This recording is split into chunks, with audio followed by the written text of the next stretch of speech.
Namo tas bhagavato arahato samma sambuddhassa.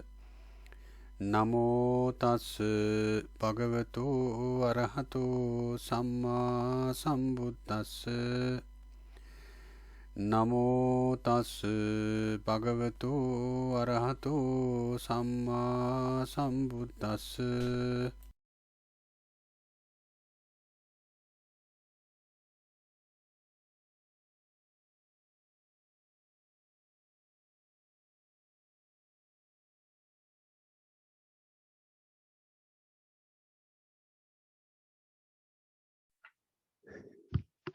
Okay, I think we can begin. So until everyone else joins, for the benefit of the newcomers, I will review what we've been covering in the past two lessons. So let's begin.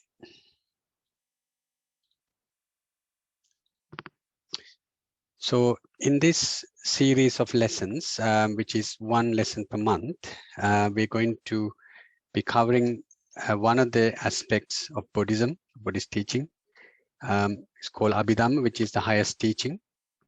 What that really means is, just to bring some context, you know that in schools, when you learn chemistry, you have this periodic table which shows you the smallest chemicals or elements that makes up things or reactions. Like that, similarly, there's even further level of very high level detail analysis of creation of energies that's all around us, which is only taught in Buddhism, and that explanation is classed under the teaching of the Abhidhamma series of books in Buddhism. So in that series of subjects of energy, it's primarily classed under two types of energies. Well, actually, including nirvana is three, but two primarily. It's called nama. Nama means the mind energy and thought energy. And then rupa means material energy. Material energy means all the physical objects that we see and sense with our senses in this realm and in other realms basically are created with these 28 types of energies, which we'll go into in the last lesson of the series. But until then, we want to cover just the mind energies. Mind energy, basically, it's a type of energy that occurs in all living beings. Everyone who's alive has a mind. And in Buddhist teachings, there are different realms that exist. I'll summarize them in the next slide. And depending on the realm, the beings in those 31 realms, they have different mind energies. So 54 of these 89 occurs in the 6 heavens and 4 hells and the human world. And the rest are in the Brahma worlds, which is higher than the heavens. So where there's a mind energy, there's also thought energy. There's a relationship that is very tightly connected to mind energy and thought energy, and you cannot really separate them. So these 89 different types of mind energies have variants of thought energies attached to them. And there's minimum 7 thoughts that occur in all 89 energies. So we looked at those 7 and the remaining 6 thoughts in the last lesson, which we'll quickly summarize today. And then the material energy is what creates our human body and all the material objects that we see. And also there's a unique energy that's neither mind, thoughts, or material energy, called Nibbana.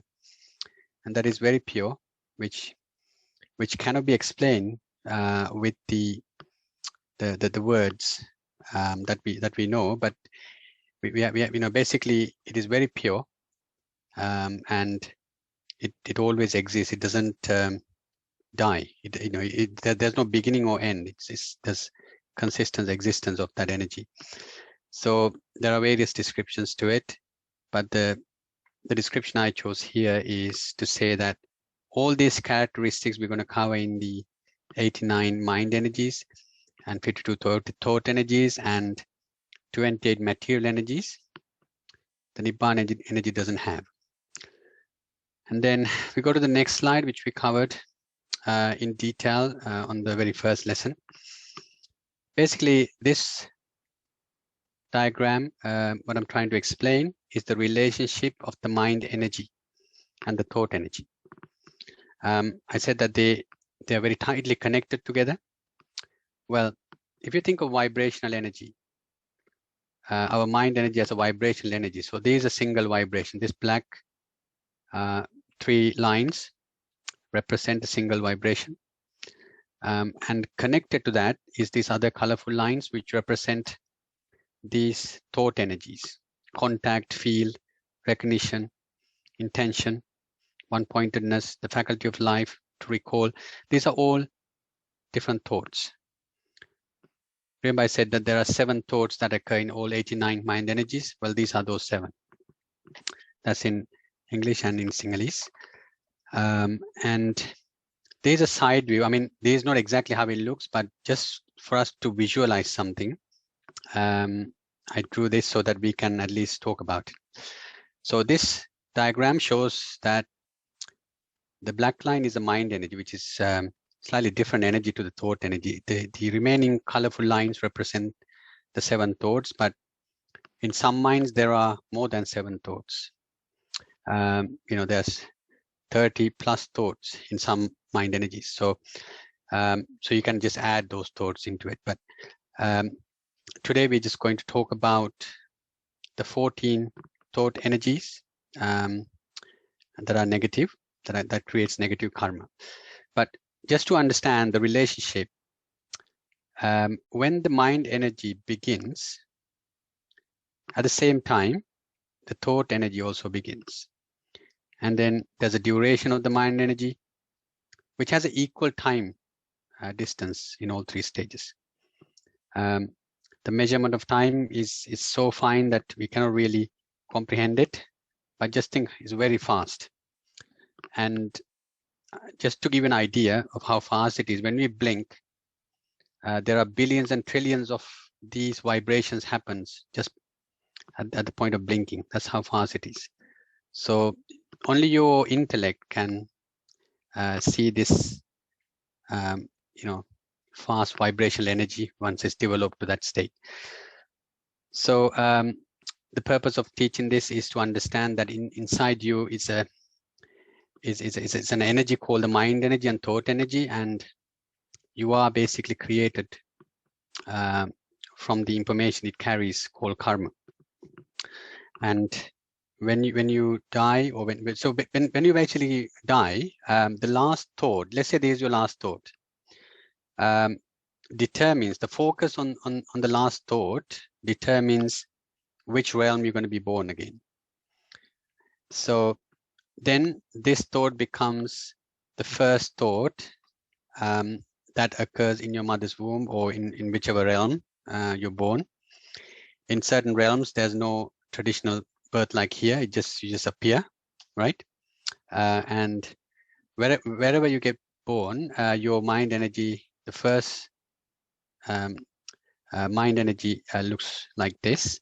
And then after that, the same mind energy continues in a series until you passed away or until you achieve nirvana. So the rebirth cycle basically is a continuous appearance, duration and disappearance of mind energy until you achieve nirvana. So what happens when you achieve nirvana is that the next thought, also the next mind energy doesn't get created, right? So because the factors that creates the next one you have removed from your mind. So basically, just imagine that a living being is a continuous cycle of these thought and mind energies. And So this is basically 31 planes of existence. Just to show you that in more detail, let me share this with you. So these are 31 planes or realms that we constantly been born again and again. And this is the cycle of rebirth. Okay, this is where you get born, and right below that is hells. There's 8 hells in detail, but there's 4 major hells. But these hells, there's no pleasure at all. And then you have this animal world, right, which we see and don't see as well. Preta world, just ghosts and spirits, and Asura world, which is demon spirits. So these are considered basically, you know, places that you don't want to be born because they don't create a lot of happiness. In hells, there's no happiness; it's extreme pain, and the life expectancy in these is beyond comprehension. Okay, it's very long. So, and we all been through these realms, you know, countless number of times. So the purpose of Buddhism is to end this never-ending cycle of rebirth. So basically, right now we are in the Manusaloka, or the human world, and above us there are 6 human worlds, 6 heavens. Okay, the closest heaven is called Chatum Maharajika, which has a one day in Chatum Maharajika heaven is equal to roughly 50 human years. So when you're 50 years old, that's when it becomes one day in the closest realm above us, and it goes up and up like that. So up to the 11th realm is basically 6 heavens. So from 5 to 11 is your 6 heavens, and the Tosita heaven is where Buddha taught this Abhidhamma subject to his mother who passed away after he was born. So there is the realm that he taught this Abhidhamma, and then he was passed to his disciples to be passed to us. So above that, you have from 12 to 27 is the Rupa Loka. So Rupa Loka is basically very it's realms that has very high pleasure in terms of happiness. And as you can see, these on the side here, this says first dhyana, second dhyana, third dhyana, fourth dhyana. So these dhyana minds, these are minds out of the 89 that you can experience yourself while you are human when you meditate. Okay, and these dhyana states or dhyana mindsets, when you experience them, you will experience pure pleasure that's beyond your senses. Okay, because these are very pure thoughts. But Buddhism says that, you know, you should practice the concentration meditation to achieve this level of dhyana, and then once you achieve that much level of dhyana, you can then do insight meditation to achieve nirvana. So some people get lost in these meditational states or mindsets, and they forget to do insight meditation. It is very important to do insight meditation, which is basically what helps you to achieve nirvana. So the 4 realms above is the 5th dhyana, and the 6th, 7th, 8th dhyana, and those dhyana is basically high pleasurable than below. And these are practiced in other Indian kind of meditation systems or religions. But what differs from Buddhism is that the meditation that helps you to achieve nirvana is basically only taught in Buddhism, and it's called Satipatthana meditation techniques. So the Satipatthana meditation technique is very important to practice daily, and it's very easy to practice once you learn it. There are 21 of them, and once you learn it, which we'll cover after these series of lessons, you can do that whenever you're doing something. Whenever you thinking a thought, you can meditate on that, which means watch the appearance of the thought until it disappears. And whenever you feel something, whether it's happiness, sad, or neutral, you can meditate on that. That's called insight meditation. And that's what helps you to achieve nirvana. But if you, continue your time practicing the concentration meditation, which helps you to achieve these states, then you won't be doing insight meditation. So these kind of mindsets help you to be born. So if, let's say, you achieve the first dhyana state, and if there's no other karma that's powerful than this particular state of mind, then when you die, if you don't achieve nirvana, you'll end up being born here. And if you have second dhyana state, then you'll end up here. So like that, there's a high chance of that. Okay, it's not guaranteed, but there's a high chance. So just know that whenever we talk about mind states, we relate to these 31 realms. And there are unlimited number of 31 realms that exist. If you can imagine that 31 realms is like a galaxy, like the Milky Way. And there's billions and trillions of unlimited number of galaxies. Like that, there are so many realms that exist. So we don't really care about those realms. What we want to do, the focus here is to achieve nirvana through learning how your mind works and learning by practicing the insight meditation. So that's what I want to talk about, the 31 realms. And then I think we went to the next slide. We talked about, in the last lesson, we gave overview of the 52 thoughts and covered the first 13 of them. So I'll quickly, because we got about 10 minutes to cover the first 13, I'll give you a quick overview so you can appreciate. Feel free to take photos so you can go through it at your leisure. And then we'll go through the next 14 in today's lesson. Okay, so let's go into the chart here. So the first 7 thoughts that occurs in every mind in Pali. So first of all, there's a language barrier here. Okay, so whenever we learn about Buddhist teachings, it was originally written in a language called Pali, which is a very ancient language. And it's hard to convert those words and meanings to, Sinhalese and English because there's not enough single words that explain the exact meaning of these. So we try to get close to it, okay? But when you practice insight meditation, you will begin to recognize these thoughts more and more. So just imagine whenever you're learning about these thoughts, what I want you to understand is that you're learning about yourself, your own mind, okay? These thoughts already exist in your own mind. So I'm trying to give an explanation to them from a very ancient language, trying to convert it into English. And for those of you who understand Sinhalese, there's a Sinhalese definition and the meaning. So these 7 thoughts, the first thought is called Phassa. Phassa means contact.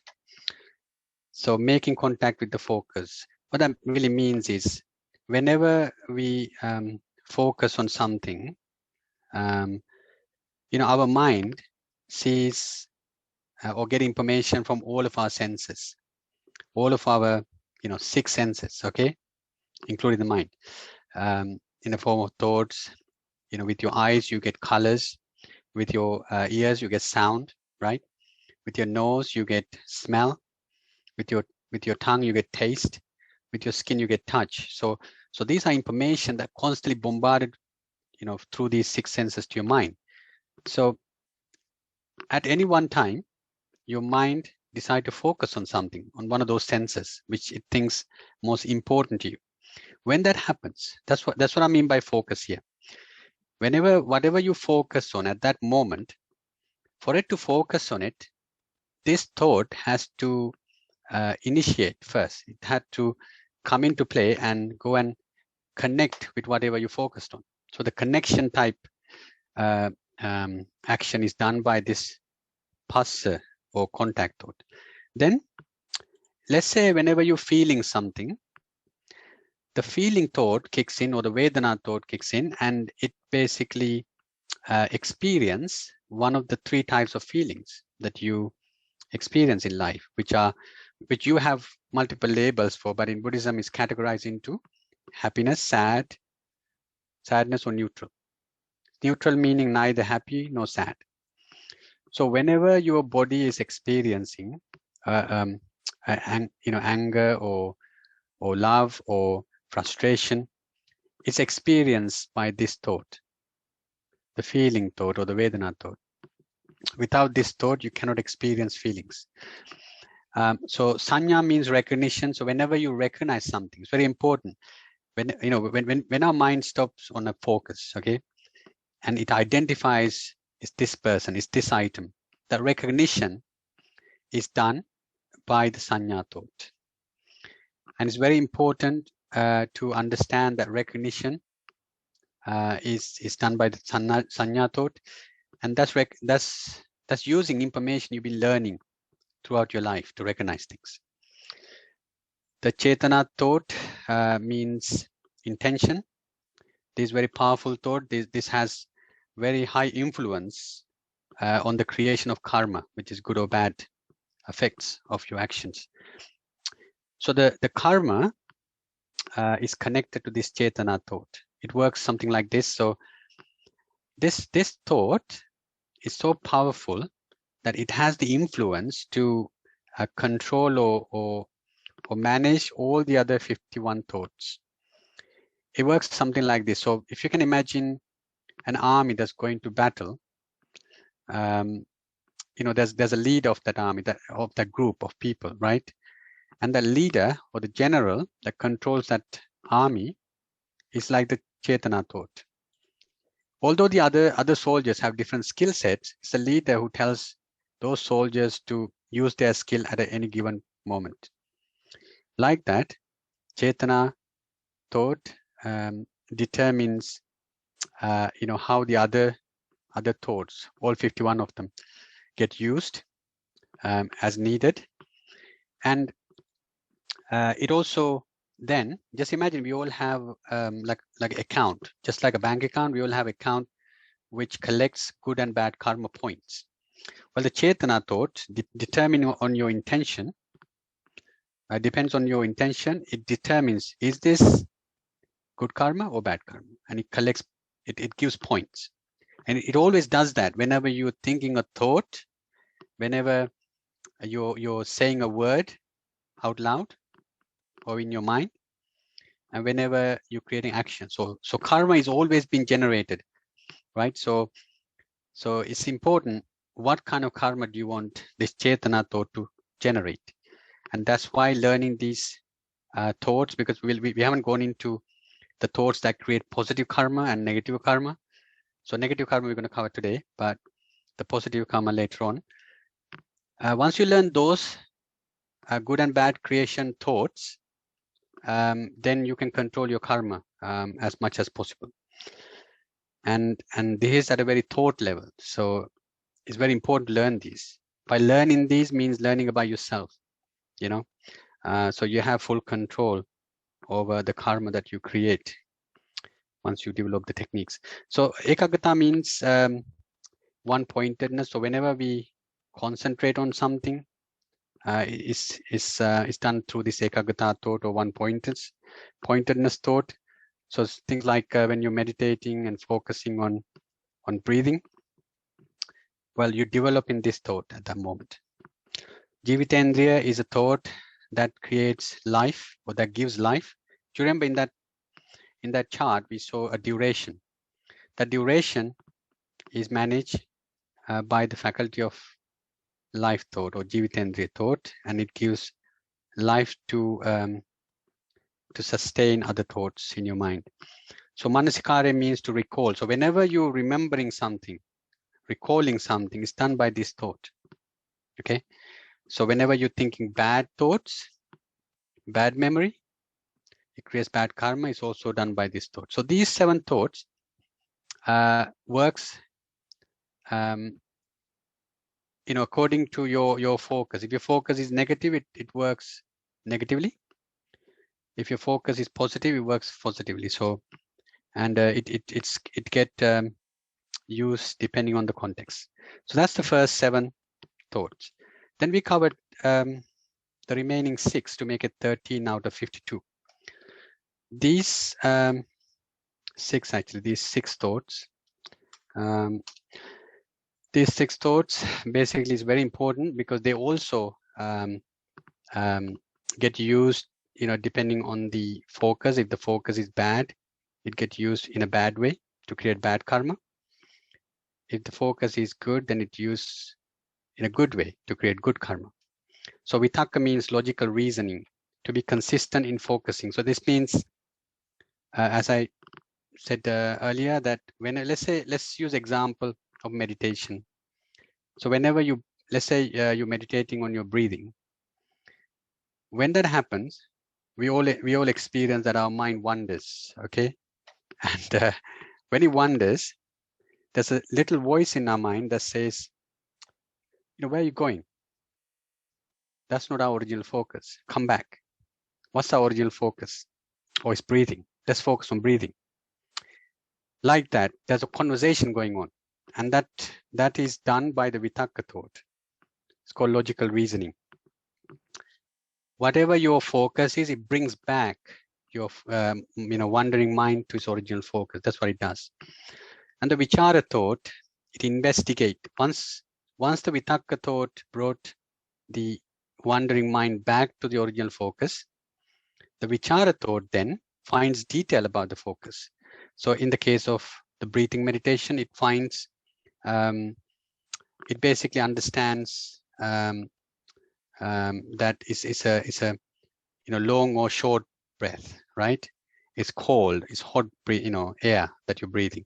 These kind of details in that context is identified by the vichara thought. Then you have the adhimokha thought. Adhimokha thought is a thought that is in charge of decisions that you make.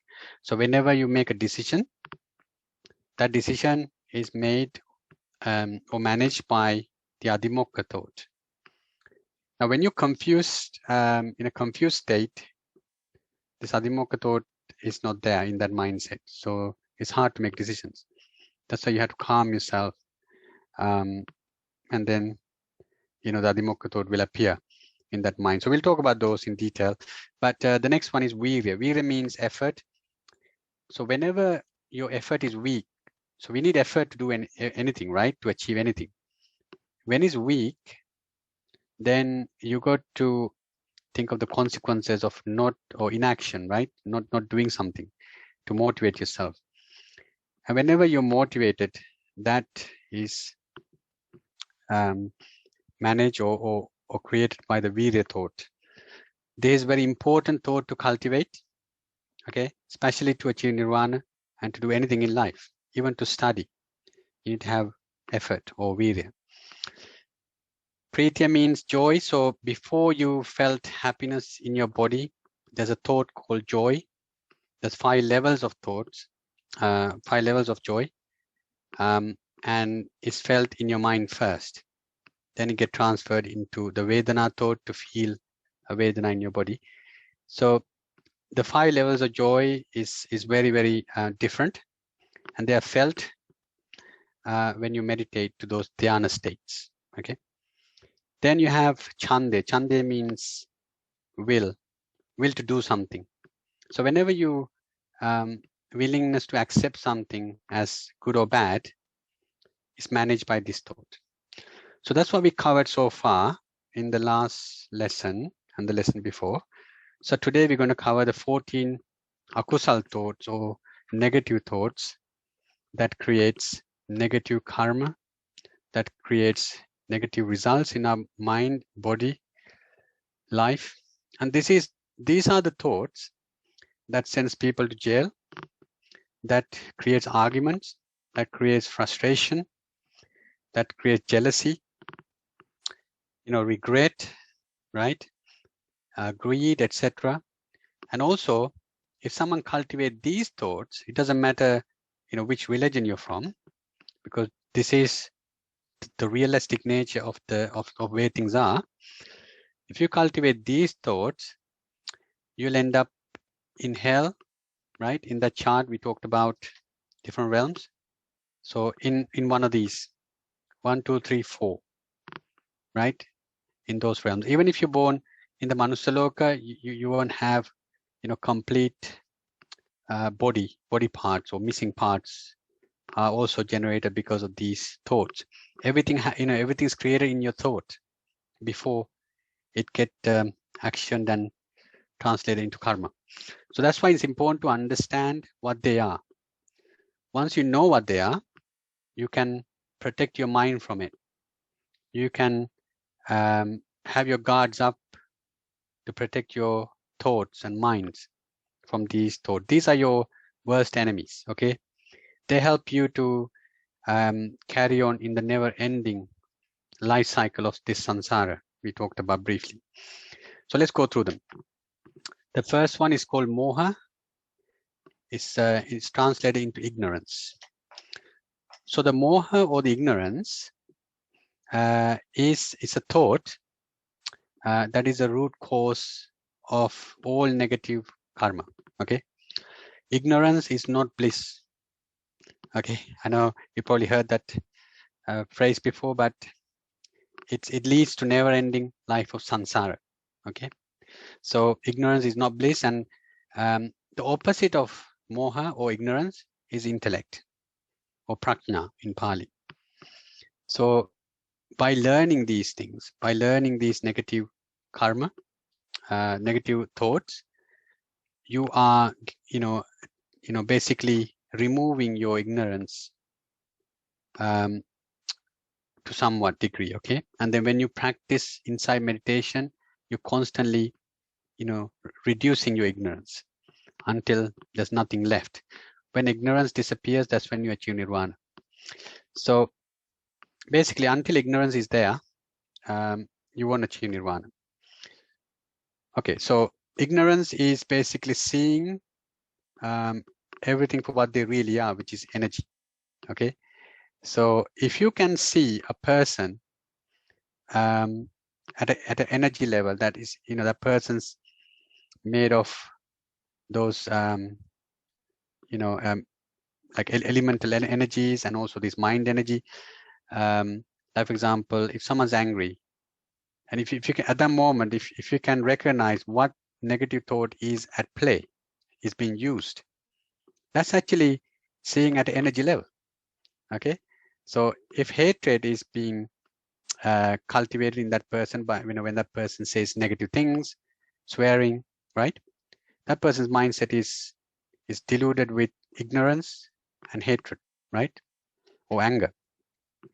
At that moment, when you see a person's behavior through these energies, at thought level, at mind energy level, then your ignorance is not in use at that moment. Your wisdom, your intellect is in use.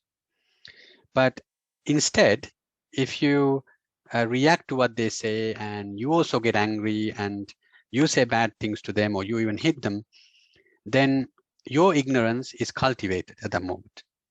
Not just ignorance, but your hatred is also cultivated.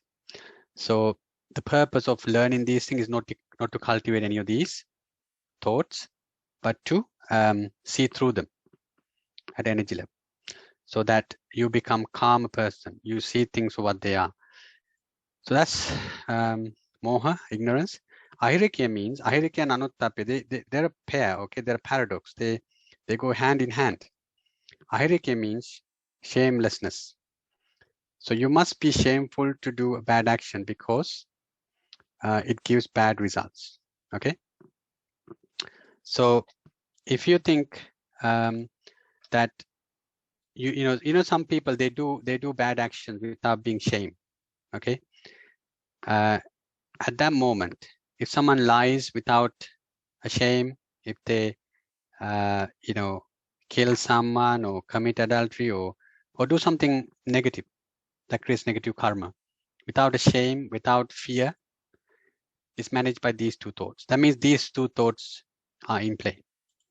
So you should be smart enough now, once you learn this, if you're doing something that creates bad karma, or in the areas of the 5 precepts, which is not to kill or harm a being, not to lie or cheat others, not to commit adultery, not to intoxicate yourself, because when you intoxicate yourself, you don't have the sense to, or you don't have mindfulness to see what's right or wrong, right? So that's why we shouldn't intoxicate ourselves.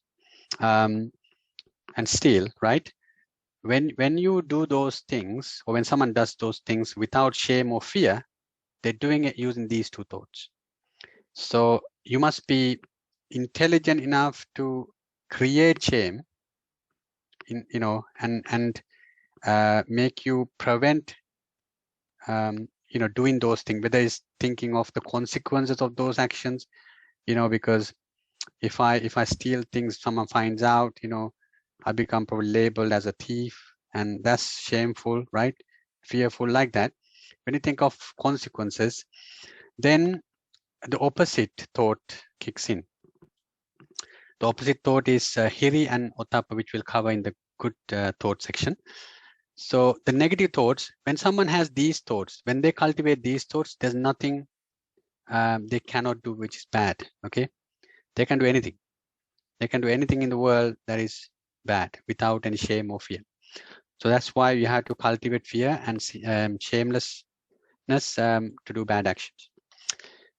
And then uddhacca means distractedness. So the distractedness is managed by this thought. So whenever you're trying to focus on something and you feel distracted, right? That's managed by this thought.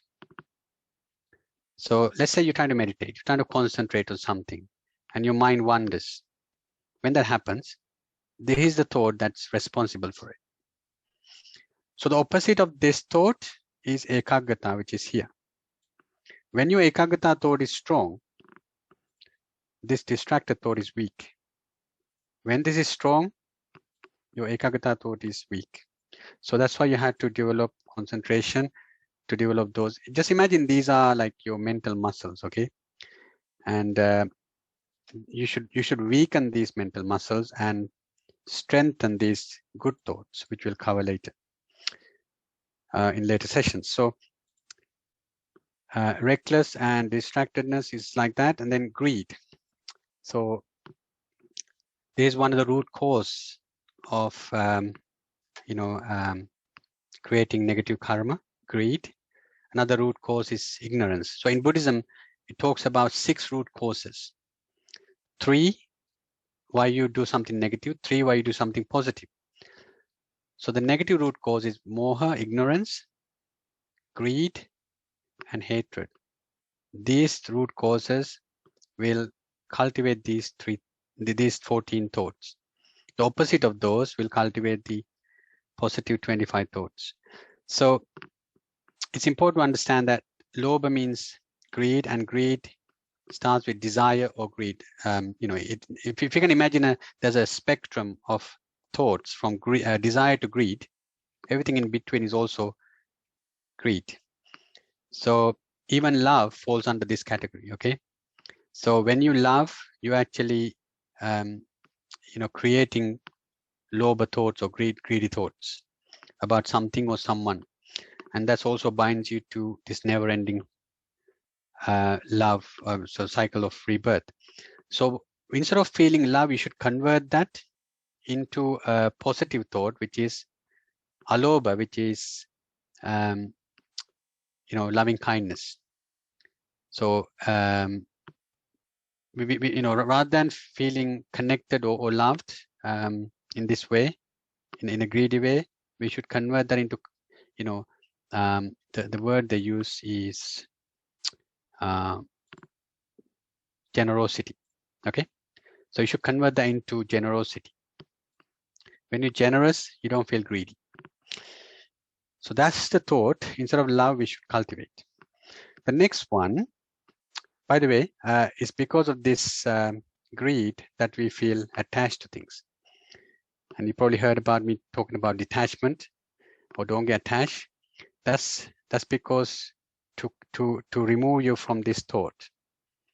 We remind ourselves, whatever we focus or connected with this thought, we focus on it, whether it's a feeling or a thought or thing or person, and then we get detached from it.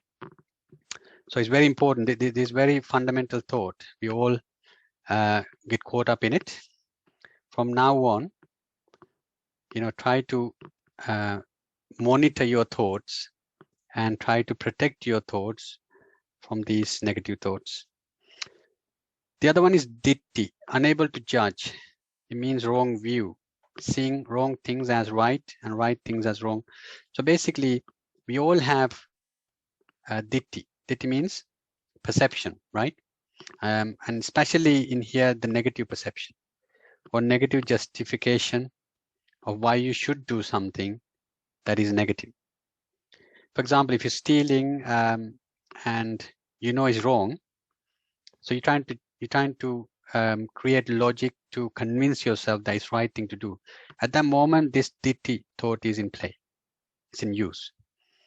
So whenever you're trying to reason yourself to do something wrong, the ditti thought is in use. So it's important to recognize that and say, don't get attached to that thought.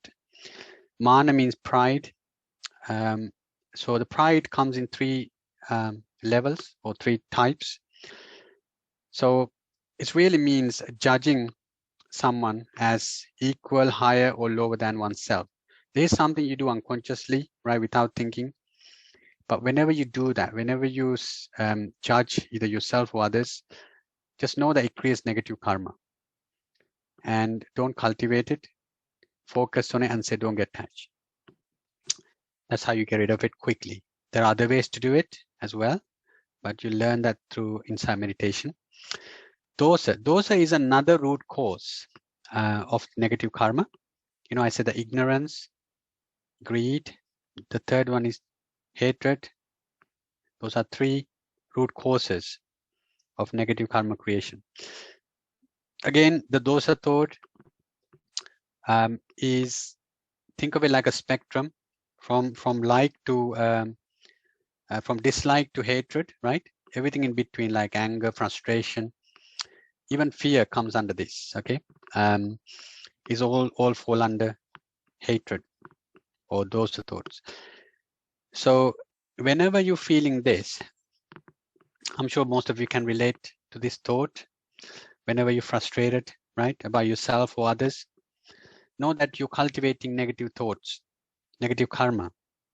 And immediately at that moment, remember to focus on it and recognize that as a hatred thought or dosa thought, and then either watch the energy level of that thought as appearing and disappearing until it disappears, or while you're focusing on the energy level, not the story, but the energy level of the thought, and say, don't get attached until it goes away.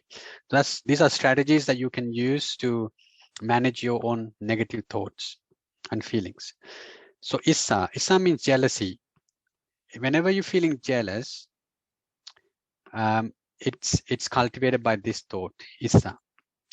It means when you're not feeling happy for what others have, or when in others' happiness. So the opposite of this is called mudita, which is in the good section, good thought section. We must cultivate that. So whenever we see someone, whether we know or don't know, feeling happy, try to feel happy for them. Try to relate something similar that you also experience and connect with it, and feel happy for them. And when you do that, you're converting jealousy into what's called mudita, which is compassionate joy. Okay, so the next one is maccharya. Maccharya is miser. So this thought is basically is cultivated when you don't want to share what you have with others, because you don't like for them to be happy because of your sharing, right? So whenever you have thoughts like that, know that it's Macharya and Omiza, and focus on it and say, don't get attached, don't get attached, don't get attached. And there are five types or 5 categories where this thought can be linked to. In the area of wealth, so when you have money or possessions that you don't want to share, right? Homely objects, so when someone comes to your home, you don't want to share your best kind of, bed or bed sheets or whatever that you find as luxury. You don't want to share that with your guests. It's managed by this thought. Knowledge, so when you're a teacher and you don't want to share all that you know with your students, it's because the Macharya thought is at work at that moment. So beauty tips, so like your makeup and other things, when someone asks you, what brand of makeup it is, you don't want to share those because you don't want them to feel, as beautiful as you. So when you get negative thoughts like that, know that it's done by Macharya thought, and say, don't get attached, or watch the thought energy until it disappears. And the other one is caste. In the past, in olden cultures, they have this caste system. And in today's society, they could be converted into class or groups, right? When you don't want to bring people to your group of people, it's because of this Macharya. So the last few is basically kukucha. Kukucha means regret. So whenever you see yourself regretting about something bad that you've done, or something good that you haven't done, or something good that you did, but you feel guilty for doing it, and for something bad that you've done, but you like that action. So this kind of regret, so something bad that you've done, but something bad that you haven't done, actually, sorry, that's a fourth type of regret, is also managed by this kukucha thought. So just know that whenever you feel regretful feelings, that's all negative stuff. So don't dwell on it. Doesn't matter how truthful it is. Doesn't matter how justified it is. Don't dwell on the regret. Focus on the regretful thoughts or feelings and say, don't get attached, and break your thought pattern from it. So you don't cultivate it. So that's the level of mindfulness I want you all to have from today, because you learn these. Okay. Tina Midda goes as a pair. Okay. One is a laziness of the mind energy, and one is a laziness of the thought energy. So whenever you're feeling lazy, whenever you're feeling weak, mentally, physically, know that is governed by these two thoughts. So you can focus on the thought or the laziness feeling and say, don't get attached, or you can physically change your actions to, change the way you feel, maybe like have a cold shower or do some physical activity, right? Or exercise to change the feeling. And then vichikiccha, which is being skeptical. So whenever you're feeling doubtful thoughts, right, the skeptical thought is at play. It's in use. So whether you're doubting about, anything, especially in the Dhamma, in the Buddha Dhamma Sangha, about rebirth, about past lives, right, about karma, especially those things, is used by these thoughts. And doubting means you don't know enough for you to get rid of your doubt. So to learn about it until the doubt goes away. Now, when it comes to Dhamma, this teaching, when you practice the inside meditation, all your doubts will disappear, because that's when you really, try to experience these, Buddhism psychological teaching to your life. When you experience it through your life and see the changes it creates in you, your doubtness disappears. And that's why inside meditation is very powerful.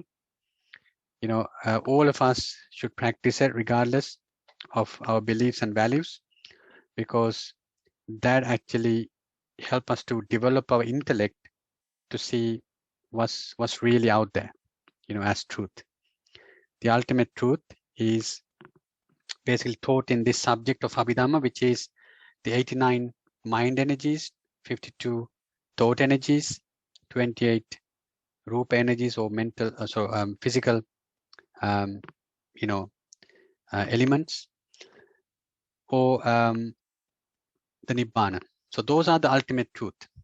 When you try to see these truth in everything that you experience, then your ignorance cannot exist in that thought, in that mindset. Only your wisdom, your intellect, because the purpose of the intellect is to break things apart and really to investigate and see what really there. And that's what Buddhism, inside meditation, will help you to do, to really get to this energy level of truth. And that's why you need to learn this, so that when you find it, you can easily recognize it. Once you recognize it, then it's easy for you to achieve nirvana and determine what's right and wrong.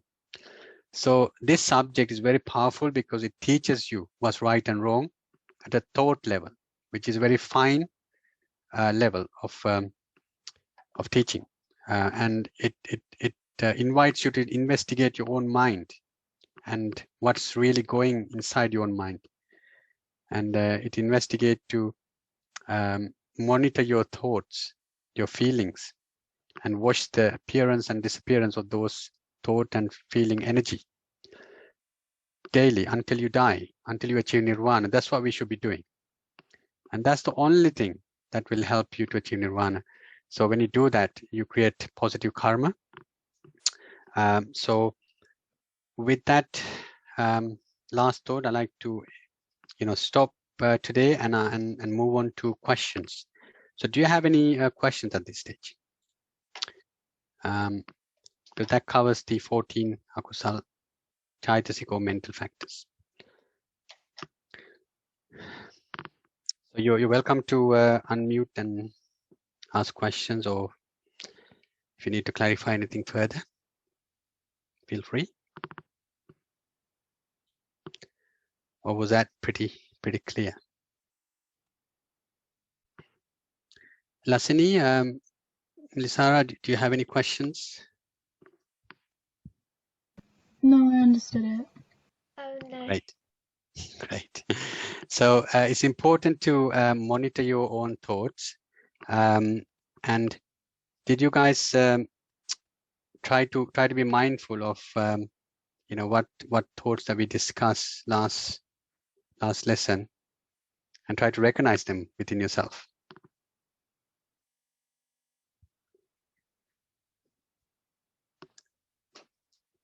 Sarah, Lasini, did you? I don't really get how to recognize them, but I'm more aware of them, if that makes sense. Yeah. So when they appears in your mind, like for example, let's say jealousy, right? So when jealousy thought comes, what I'm expecting is for you to recognize it as a negative thought, and you shouldn't really cultivate that story, that line of thought, right? Instead, you should focus on it and say, don't get attached, or just watch its appearing and disappearing nature of the energy level. So that's what I want you guys to do when you recognize these thoughts, because these are thoughts that occurs in all of our minds. Okay. So try to recognize them within yourself, and then at least remember to not to cultivate it and focus on it, and at least say don't get attached a couple of times, maybe like 10 times, and then it goes away. Good. Kavish, can you explain what you learned from today's lesson? Can you summarize it for me? What really connected with you? What did you get out of it? What I got out is these Pali terms and these thoughts, we should not indulge in them. Yes. And yeah, that's what I really got from this. And Very good. And when they do occur, what do you think you should be doing? How do you get rid of them? saying like, well, to say try not to get attached, like not to get attached to it. Very good, very good, excellent. Thanks for sharing that. Stuart, what did you get out of today's lesson? Hello. Hi, Stuart. Yes. Hi there. The self-analysis side of it really, I think, is really interesting. It's something that I've always kind of been interested in anyway. But the Buddhist philosophy seems to be more structured. It gives you like an insight into exactly what you should and shouldn't be focusing on. So it kind of brings it into consciousness, if you like, you know? Yes, yes. The thought processes and controlling karma is very interesting to me as well. Very, very interesting. And seeing things at an energy level, I thought that was quite insightful. Brilliant. Yeah, that's brilliant. something that I will take away with me. Excellent. So, when we had the next lesson, maybe we all can share some experience how these awareness made you, basically get rid of some of your negative thoughts as they occur from now and next month. So thank you, Stuart. Thanks for sharing that. That's really insightful. Nikki and Mintaki, did you learn something today? And if so, what did you get out of it? So after we went through all of that, we want to be like more aware of what we think, because before we didn't know that the things that we thought could affect our karma as well. Yeah, very good. So we want to apply it more into our everyday stuff, I guess. And think less negatively. Yes. And when a negative thought comes to your mind, what's your strategy to overcome it? Take that energy and say, do not get attached to that energy. 10 times. Very good. Excellent. And have you tried that during this conversation or before? And if that's so, did that work for you? Yeah, kind of, yeah. Very good. So now be extra mindful about these thoughts, because they can sneak in without your awareness, right? Because most of the time we're not aware of the thoughts that occur in our mind. So when it suddenly become aware that it's anger or frustration or dislike or like, right? At that level, don't cultivate it. Just focus on it and say don't get attached. Or this don't get attached. I wanna share something with you. It's a technique I created to effectively remove negative thoughts and feelings from your experience, from your mind. But the reason we do that is because our mind is full of thoughts. And let's say when it's snowing and suddenly there's plowing machines that you use to get rid of the big snow, the big area of snow. And then after that, you can just water it and basically get rid of the smaller, the diluted snow, right? So like that, think of this don't get attached technique is like the plowing machine to get rid of the bigger part of your negative thoughts from your mind. So once you clear your mind of all thoughts as much as possible, then your mind is like a very peaceful place. And suddenly, some of these negative thoughts might pop up from here and there, and as they come, because your mind is so peaceful, you can easily recognize them. Now at that level, rather than saying don't get attached, I want you to just watch the energy.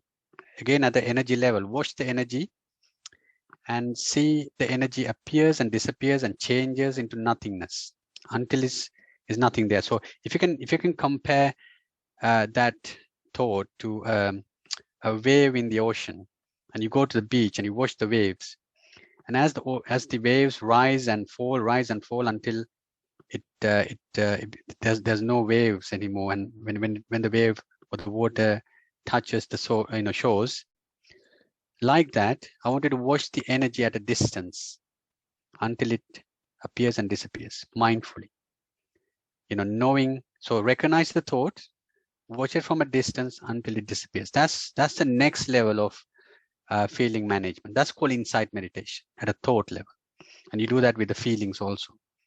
But it's important to recognize the particular thought. That's why we learn these things. And then you focus on the energy level and you watch the appearance and disappearance of the energy until there's nothing there. When you do that, then you really are practicing insight meditation. And that's why you should be doing for all thought, positive and negative, and also feelings, until you achieve nirvana. That's basically the insight meditation. But there are other insight meditation technique. There's 21 of them. I've just told you, just in summary, a feeling meditation and the thought meditation. But there are others. That's mind meditation also. So when you learn the 89 mind types, you can do the mind meditation because it helps you to identify the particular mind energy that you're experiencing also. And that's the whole point of this. And that's why it's very important to learn about this energy levels taught over 2,600 years ago. So any other questions or concerns? So to remove a question, someone sent me says, can you remove bad karma? Yes, you can. To remove bad karma, you have to cultivate more and more good karma. And the best karma to cultivate is through insight meditation, because if you can get rid of your negative thought at a thought level, at energy level, before it get developed into more and more and actions and bad words and bad actions at a thought level, you're emptying your bad karma account slowly but surely. When your entire bad karma account and good karma account is emptied, that's when you achieve nirvana. Remember that. So your karma account, good and bad, they both had to be emptied through this insight meditation to achieve nirvana. That's in principle what's the process of achieving nirvana is, and to do that you had to use the insight meditation. So out of the 21 insight meditations, you can achieve nirvana by just using one type. Just one, even the thought. Like if you're sensitive enough, if you're intelligent enough to, if you're aware enough to recognize your thoughts at a thought level, at energy level, and watch the thoughts appearing and disappearing until it disappears, more and more. So and if you increase that awareness throughout the day, rather than 1 or 2 minutes, you make it like 10 minutes, 20 minutes, with practice, until your whole day is full of mindfulness.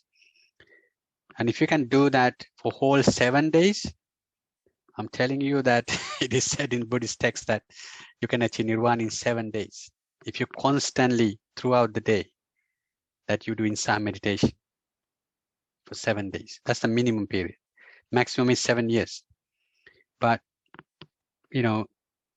people who recognize the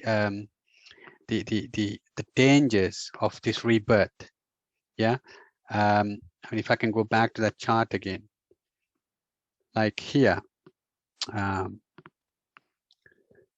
in this highest realm, 84,000 Mahakalpa is like, you cannot put that into numbers, how many years that is in humans. So if you can imagine, one day is 50 human years in the closest heaven, and one day is 1,600 human years in the highest human heaven. These are these kind of measurements for number of years is we cannot comprehend. Just think of infinity as a number, right? You cannot put that into numbers. But the thing is, we all been in these realms. We all been to the these realms, and most of us really spend our time here. I think it is said about 9 million human years is one day in the closest hell, right? And there are like 1 to the power, I think 100 or something is a life expectancy of one of the hells. So It's unlimited numbers. It's crazy. So it's important to understand that we all been through this, and this moment, this particular moment, you're very fortunate to even hear these Dhamma, this teaching. This is your way out, basically, of this never-ending cycle. And it's very important to see the importance of it and the urgency of it to practice insight meditation to achieve nirvana. While you're living your busy lives, you should be skillful enough and tactical enough to introduce insight meditation into your everyday life and slowly increase the time you spend on it.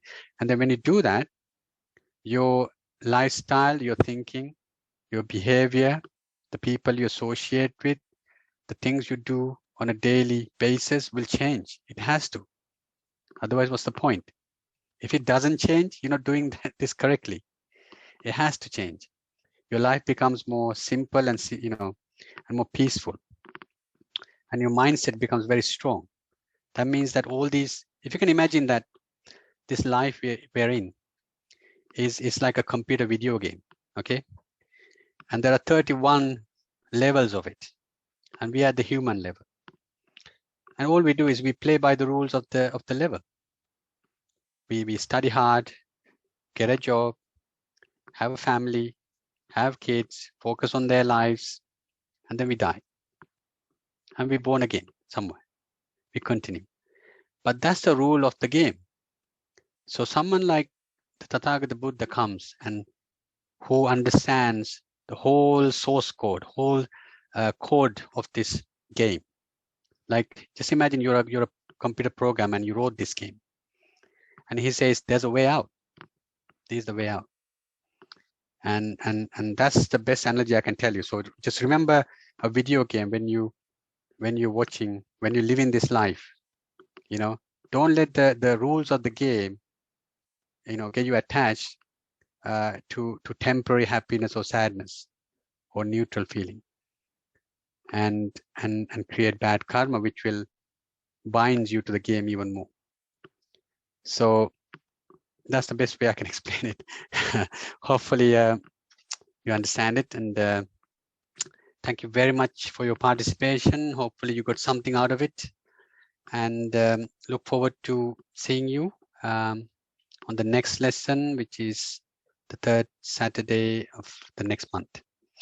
In that lesson, we'll cover the 25 Akusal Chaithasika, or mental factors, or positive karma creation thoughts. So today we cover the negative karma creation thoughts. So next lesson we cover the 25 positive karma creation thought, and those are the thoughts you should make your friend, you should cultivate, right?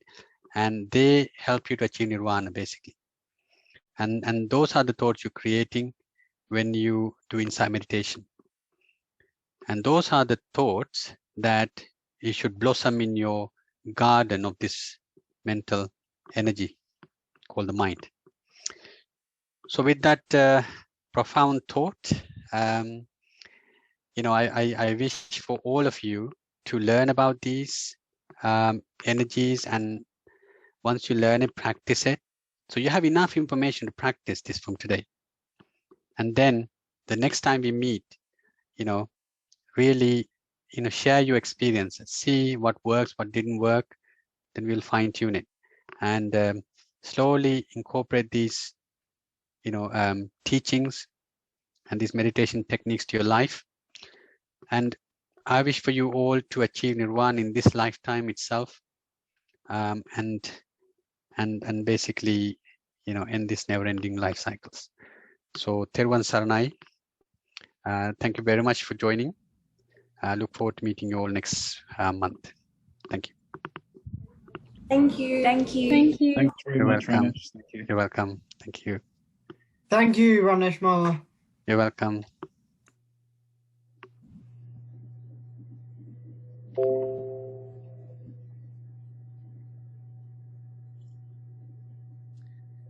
Hi, Nira. Do you have any questions? I was going to leave.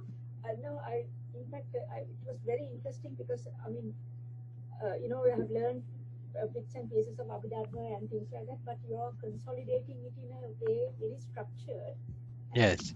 mind is extremely useful, but it takes a little while to actually cultivate this mindset. Yes. But you know, it's really, I'm so happy that you know, actually Nalini, I don't know, the Nalini Raja, she, one of my good friends, she told me about this, and I have been listening to some of the other Dhamma classes, but this is fundamental, and I always wondered how to analyze this 89 and all these different thought processes. Yeah. And it's important to you know, adopt it to your own life, and that's where the power is. You know, rather than it becomes a theoretical knowledge, it has to be practical. And I mean, I don't know if you join the morning lessons. I know. I try to do some. I have a routine in the morning. I've been told by Nalini about that. It's apparently very good. I do meditation at that time on my own. Okay. Right. And then the metta meditation. So I've got a sort of bit of a program of my own kind of thing. Right. That's good. I can appreciate this, what I'm learning now, to Excellent. that sort of thing. So thank you. Brilliant, brilliant. And just remember to you know, just focus on the energy and say, don't get attached. And when that happens, you will see that that thought will disappear. And if you do that for all your thoughts and feelings, your life will change immediately. So try that and let me know how that works out for you. What I would like to ask is this. I hope I'm not keeping you. No, that's fine.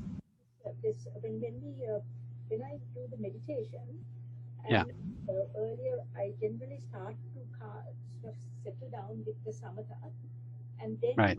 when the thoughts come, like you're saying, deal with these issues as one by one. Because Yeah. I had of experience because my husband died about 7 years ago, and Okay, I'm sorry. in a bhavana, I managed. Yeah.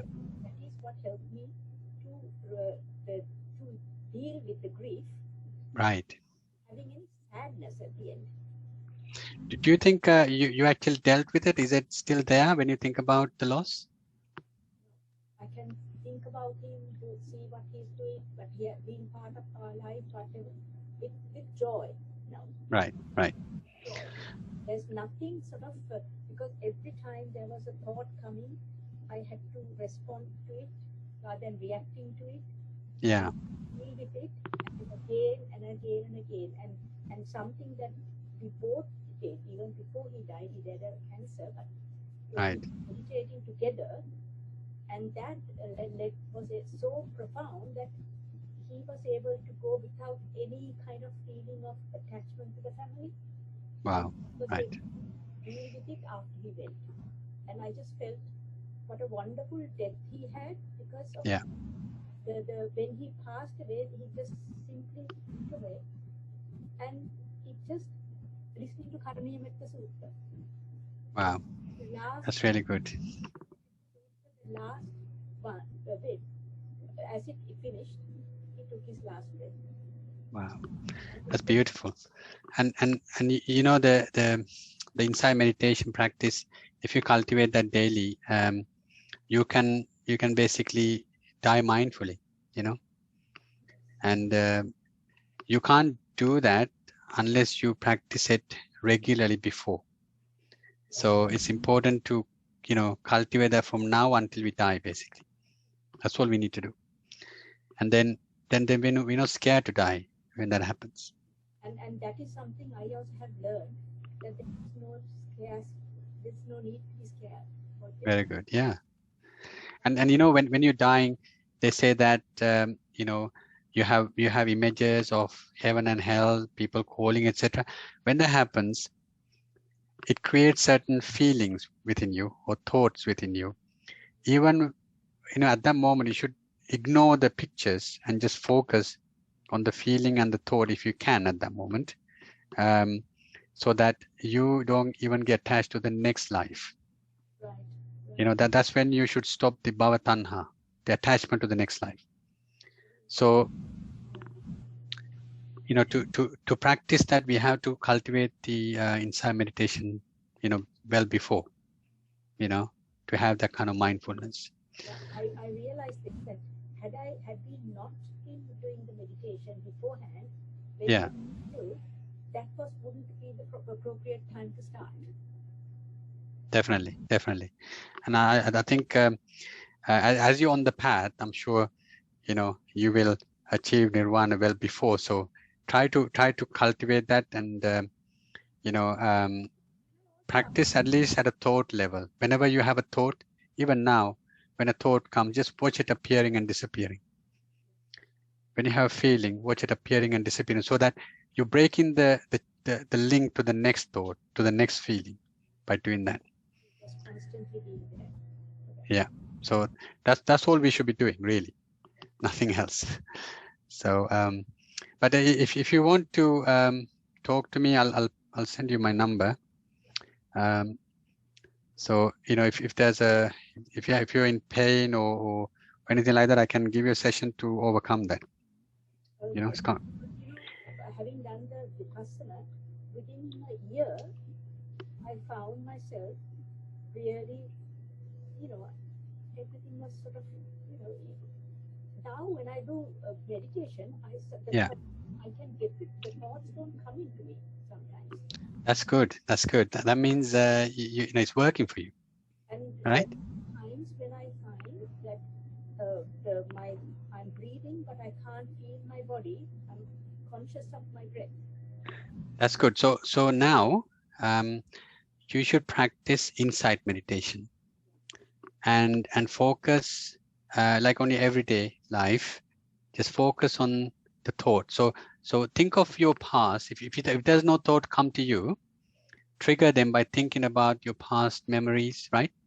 And as they come, watch them appearing and disappearing as exercise. Think about the future plans and things, and as like the Abhdhamma, think about those memories related to the Abhdhamma context, and as they come to your memory, then watch them appearing and disappearing at the thought level. And by doing that, you're also removing negative karma. You're emptying your karma account. So it's very important to do that. And if you cultivate that kind of awareness, you will do that automatically without you having to make an effort, because your mindfulness is so advanced. And we should develop our mindfulness to a level where all day long, we're fully mindful about the thoughts that comes to our mind. So hope that really helped you, and I wish you'll achieve nirvana in this lifetime without too much difficulty, in the most easiest kind of painless way. So I mean, have you got an email address or something that can... Yeah, I'll send you that now. On the chat thing? Yeah, I'll send you my phone number and the email address. So you're Neera, right? I am. How do I retrieve it from here now? This is Okay. Can you see something flashing, like in orange color near the toolbar? Something should be flashing. Well, let me share the screen so you can see, right?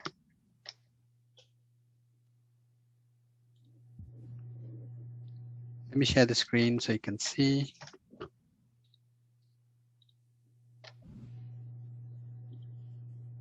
I'll type it here. all right. So now I see the... right. Okay, I got it.